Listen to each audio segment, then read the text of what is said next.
Do our conversations about crypto have you wanting to do more with your career? Check out Fidelity, which has been exploring Bitcoin and blockchain since 2014. They were the first traditional asset manager to launch a native crypto business and also among the first to launch a Bitcoin exchange-traded product. So why consider Fidelity? Because they invest in their talent with continuing education programs and they invest in their technology, ensuring associates are working with the latest and greatest so that their crypto teams can continue to improve and evolve their product, staying ahead of the rapidly changing digital asset landscape. With Fidelity's iterative, scalable approach, built to meet today's increasing demands across the digital space and a commitment to developing innovative tools, there's never been a more interesting time to work in crypto and DeFi at Fidelity. Explore Fidelity Crypto Careers today. Go to crypto.fidelitycareers.com to learn more. That's crypto.fidelitycareers.com. Fidelity is an equal opportunity employer. And now it is on with the show. My guest today is Alessandro De Carli. He is the founder at Acurast, which is all about, real decentralized computing network. That's what it is. Welcome to the show, Alessandro. Thank you for having us, Andy. It is a pleasure. Let's do what we do at the beginning of the show. It would be super cool if you could please introduce yourself. Would love to hear some of your personal and professional backstory. What have you been doing in the lead up to founding Acurast? Yeah, sure. So throughout my professional career, I've been really obsessed with mobile devices and more specifically the security thereof. During my studies, I was focused on tinkering around with Android in the very, very early days of Android, and that earned me basically visibility with recruiters who then pulled me into Credit Suisse, leading their mobile security team there, because back then the knowledge around mobile security was very, very thin, yet everybody wanted to start using these devices for very security relevant things like mobile banking and so on and so forth. I quickly realized after 2 or 3 years in Credit Suisse that this knowledge can actually be monetized outside of it. And I co-founded a company that then started offering these services to all financial institutions are all around the globe. Basically, really this niche of mobile security and software in them. And it has been very, very successful out of Switzerland, allowed us to basically bootstrap and grow the company to about 25 engineers, all located here in Switzerland. And then, somewhere in 2015, I had a friend of mine that was constantly nagging me about Bitcoin and telling me that we should start looking into this new movement and probably also start bringing our knowledge into that space.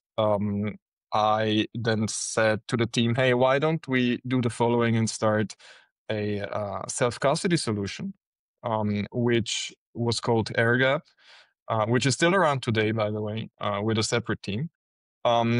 Which would open source the knowledge around mobile security and how to utilize the mobile device for this very security sensitive task, right, of self-custody.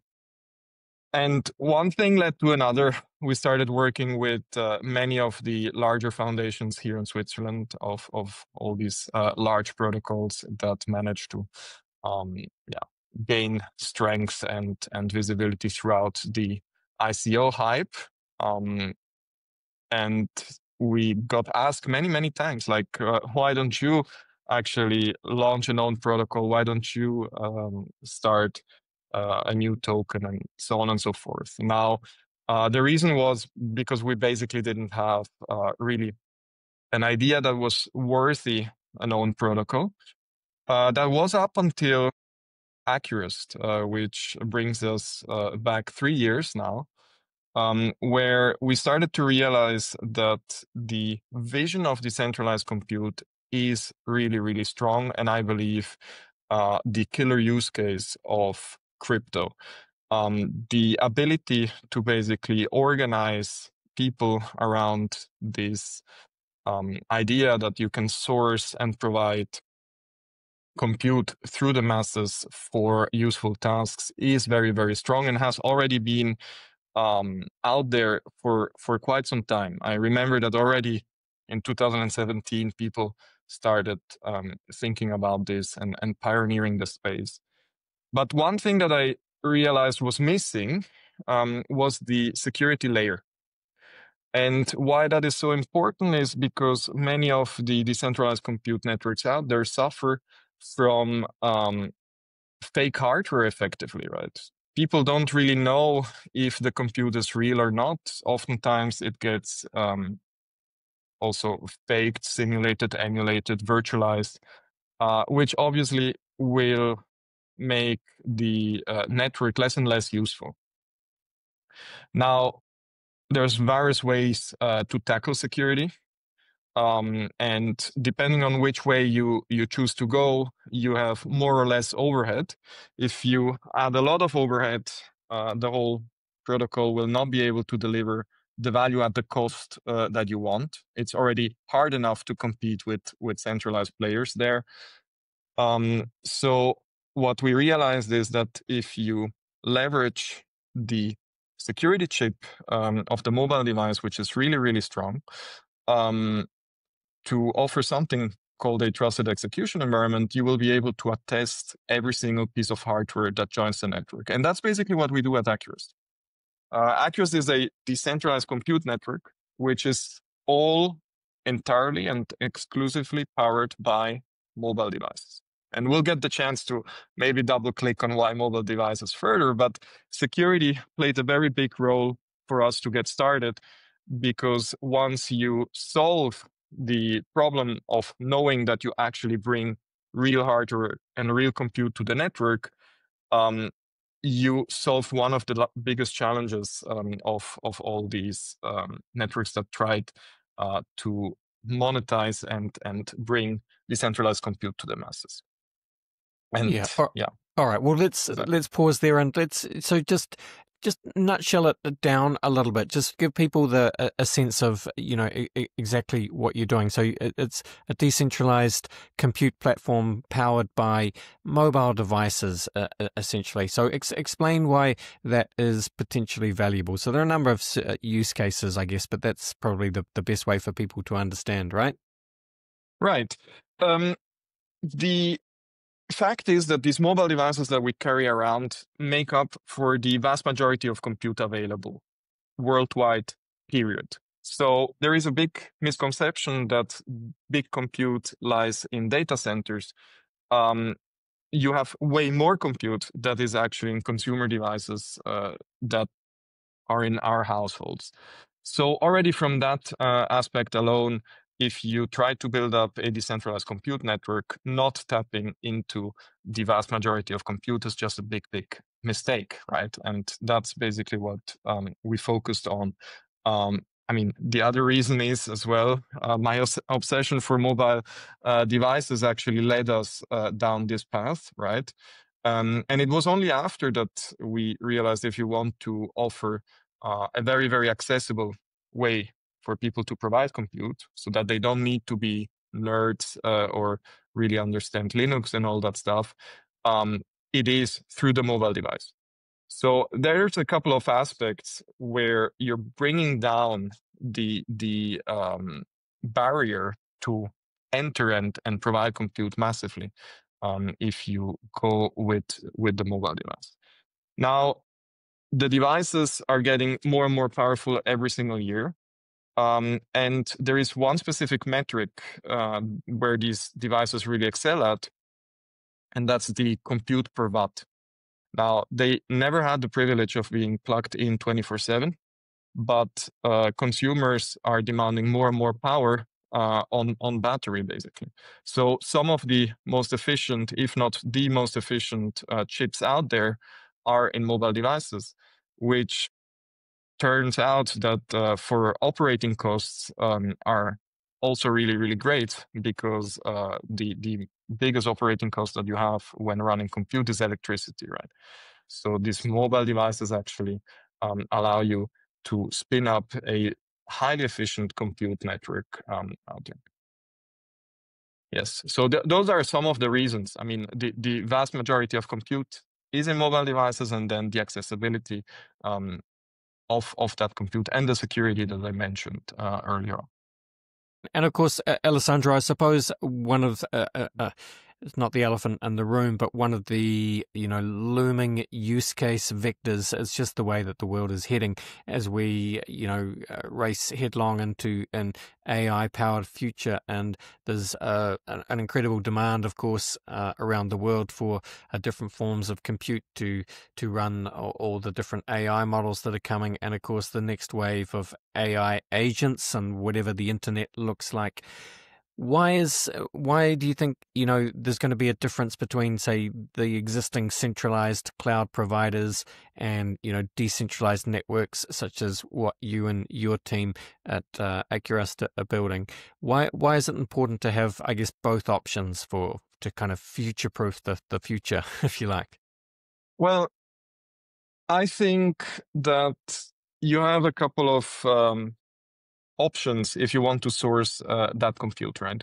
One is you ask TSMC to basically increase production, and you centralize the production even further of those chips, and are able to build these giga data centers that Meta is trying to push. I don't think that is the way forward, to be honest, because it will by design hit the bottleneck. And the other aspect that you have there is also this hardware becomes obsolete within 18 months, right? So it's a constant catching up and making sure that your business case actually still makes sense with the hardware that you have. If you're able to basically flip the script and just offload that burden to people that are already purchasing those devices, that already did refresh the devices, because mobile devices get refreshed very, very quickly, right? That's also why you have some of the newest technology in those devices, even though they are 3 to 4 years old, right? So I just believe that it's a smarter way to source that compute. And there is also another aspect, which is all compute will be basically pushed in smaller and smaller hardware requirements. So you already see this evolution happening with the large language models, where you required in the beginning like 5 H100 to run a reasonable model. One single H100 was basically costed you $100,000, so $500,000 to run a model at home. No one would have done that, right? But the open source community pushed hard so that it would be feasible for everybody to run these local models. And now, today, it's actually completely viable and possible to run reasonable models on your mobile device. And this whole trajectory will not change. There is a big demand for people to be able to run this on consumer hardware.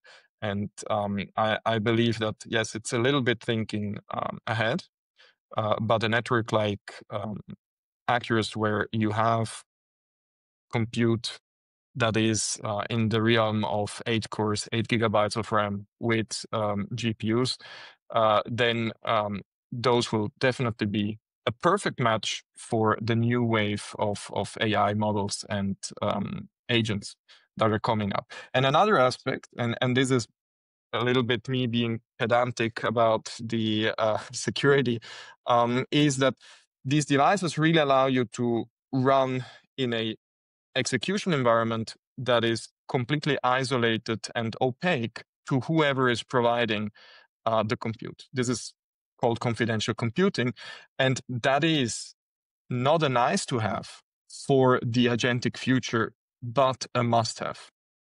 So I'm 100% sure that people will not want to let their agents run on their own phones, but will want to be offloading this. But if they offload this, they want to be sure that their data is not with Apple, Google, and so on and so forth, but is still being kept private. And to fulfill and basically deliver on that promise, you must go with something like confidential compute.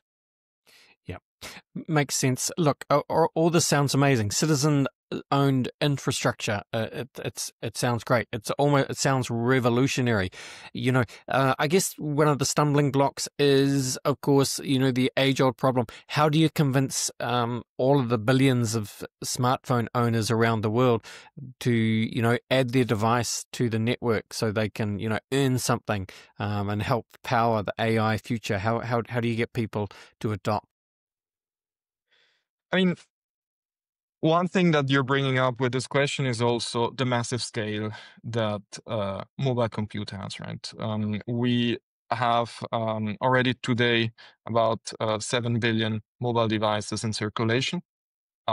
So yeah, there is no other compute unit that is as widely available as the mobile device. But you don't really need that huge scale, to be honest. Because if you take a look at Acurast, which has at the moment 125,000 devices on the network, that compute that you have there already amounts to a centralized offering of a data center here in Switzerland. Okay, Switzerland is a small country, right? So our data centers are not huge, but even the Google data centers that are offering Google Cloud and whatnot don't have more than the compute that you have now on the Acurast network, and this means that you don't need to reach the billion scale to be useful. The other question is, how do you convince people? Well, this is basically where the whole idea behind the decentralized permissionless network and also token economics comes into play, right? People are obviously earning reward for idle and the compute and use. And if we're able to basically monetize various aspects of this mobile device so that the return is quite attractive, more people will join. Another thing that is also worth mentioning is that we follow a very similar path like the Bitcoin network, where you have a fixed inflation distributed over a fixed amount of time for all the participants, which also means that if it is very, very attractive to join because there's a lot of returns, then many people will join, bringing down an equilibrium, bringing down that attractiveness to a more sustainable level. But on the flip side, if it is not that attractive, then people will leave and it will become again attractive for the people that stay. That is basically how we equalize and bring in that value so that people can then deploy stuff. Yeah, and you frame it as the cloud rebellion, which is a wonderful name for it. So join the cloud rebellion. Everyone wants to be part of the rebellion. It's in the cloud. And you receive mist from completing quests, deploying apps to Acurast's decentralized cloud. Onboarding your mobile as a processor, referring friends. So lots of different ways that people can essentially get rewarded for participating and being part of that cloud rebellion, Alessandro. Yeah, absolutely. I mean, we gamified it. The Cloud Rebellion has been a tool that we launched as a loyalty platform for the most active community members, and has turned out to be very, very effective.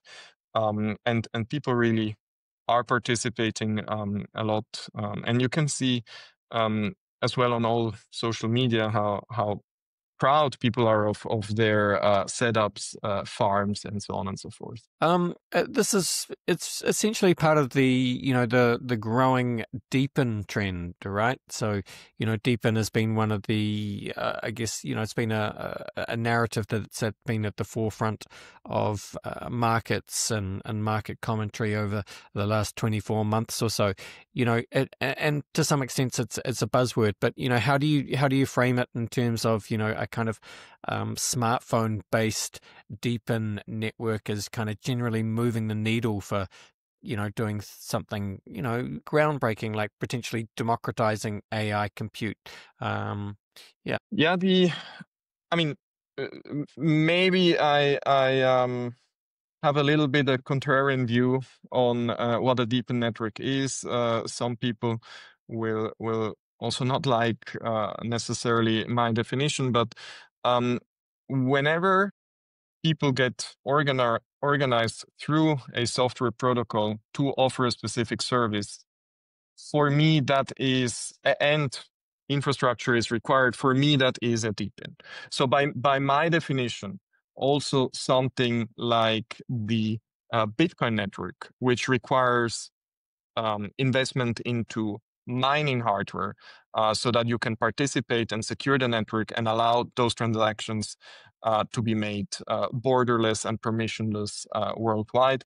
For me, that is basically the oldest deepen out there and the most successful. And I think this is what deepens are about, right?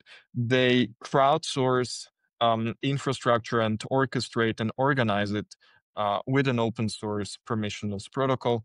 And I've seen many very interesting use cases, some of which are even niche use cases. Now, I wouldn't say that compute per se is niche, but what I will say is the way the Acurast network is being used today is actually falling into various niches. So we won't be able to compete on all. So we have a decentralized general compute platform. So effectively, you can deploy whatever you want on that, right? You can deploy web servers, you can deploy LLMs, you can deploy some automation for your wallets, and so on and so forth. This does not mean that people will immediately use it for everything, right? We are also a quite focused team. So what we started doing was basically looking at what does a mobile device offer you? Where is it different from data center sourced compute? And one of the things that basically got a lot of traction was all around the bandwidth aspect of the mobile device. This means that people started utilizing this to basically offer their AI agents ways to consume the internet, which is something that you cannot put in a data center because as soon as you come out of the data center with your internet connection, Google just looks different. That there is like a block for data center IP so that you're not able to do research or requests on the Google website. That's where a network that is capable of sourcing that bandwidth from the consumer's eyes turns out to be very, very different and very, very valuable. So that's basically one niche where we're growing a lot at the moment. And see that the same holds true for these deepen networks, where basically you find that niche where you're ultimately really, really different, and then are able to grow that to a scale that was not thinkable before, and then you can expand that niche to a more broader scope. But I think, yeah, it's really important to go down that path, because you cannot just try to compete with the general offering from day one with a deepened network. There's a lot of overhead and additional things that you need to consider. Yeah, that's very well said, Alessandro. All right, well, as we start to finish up this part of the podcast, for people that want to get involved, potentially look at contributing their mobile device and the power that it contains to the network, what is the best way for people to learn more about what you guys are building? What should they do and where should they go, Alessandro? Right. So onboarding a device, be it a spare device or your personal device, is a matter of basically going through the onboarding process, which takes you about 3 minutes. If you're able to install an app, half of that process is already done. You can search on the Apple App Store for Acurast or also on the Google Play Store, and you will actually find the apps there. And can choose to follow the onboarding step, and within 3 minutes you're providing compute. It's really important to also say that you always need to decide when you want to provide the compute, because the app runs in the foreground. It never runs in the background. It never drains your battery without you knowing that. It's also completely isolated from all of your personal applications, which was basically where our knowledge in mobile security also helped a lot. So that's one way to become active in the fastest possible way.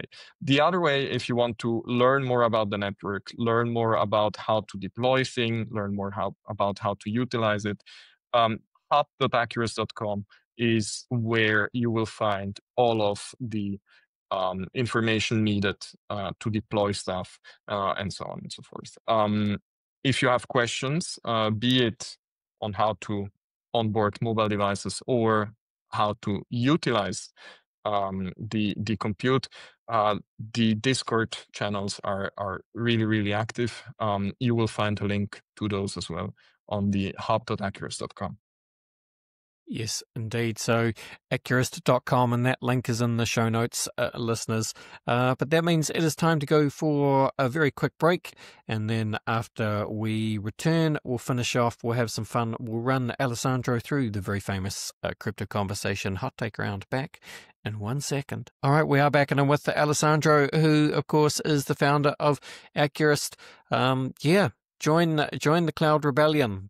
Contribute your smartphone's compute to the growing decentralized compute network set to power AI and all sorts of other applications with growing implications. Alessandro, it is time to finish the show. We do that, of course, by running you through the very famous crypto conversation hot take round. Are you up for it? I am.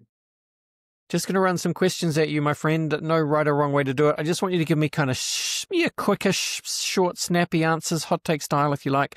Question 1 for you is, where would you say that you sit on the Bitcoin maximalist to multi-chain opportunist spectrum? I think I'm pretty balanced. I used to be a Bitcoin maximalist, but with Ethereum, basically it opened my eyes that this technology can be used for so many more things.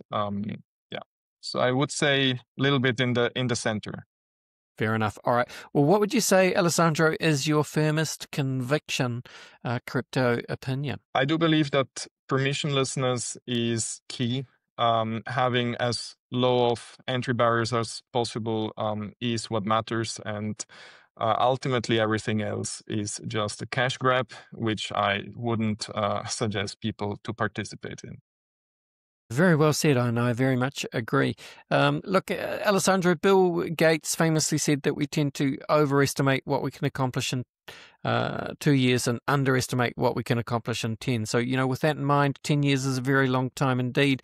But, Acurast, what does it look like in 10 years' time? I think it's a marathon that we need to run. And we are very happy, however, with the traction that we received in these very early years. I do believe it will completely outgrow me, outgrow the team, and become a completely decentralized, permissionless, and unstoppable network, and the go-to solution for many of the compute needs people will have. Yes, indeed. Another way of looking at this is, of course, it's a wonderful quote by sci-fi author William Gibson, who famously said that the future is already here. It's just not evenly distributed. So with that in mind, Alessandro, can you think of an example of the future being here right now, but most people aren't aware of it? I do see that the agentic AI play is something that will revolutionize basically everything we do.